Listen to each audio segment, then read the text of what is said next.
So many Muslims say that Jesus never claimed to be God. And when you bring up the Gospels and all the times that Jesus clearly claimed to be God, which if you do not know, these are the verses.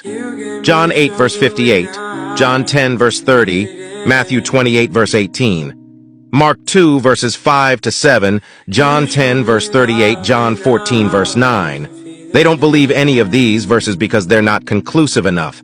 But I'm going to use your Quran to prove that Jesus Christ is God, and then that he claimed to be God. In the Quran, chapter 57, verse 3, we see that Allah says, "He is the first and the last, the manifest and the hidden, and he is the knower of all things."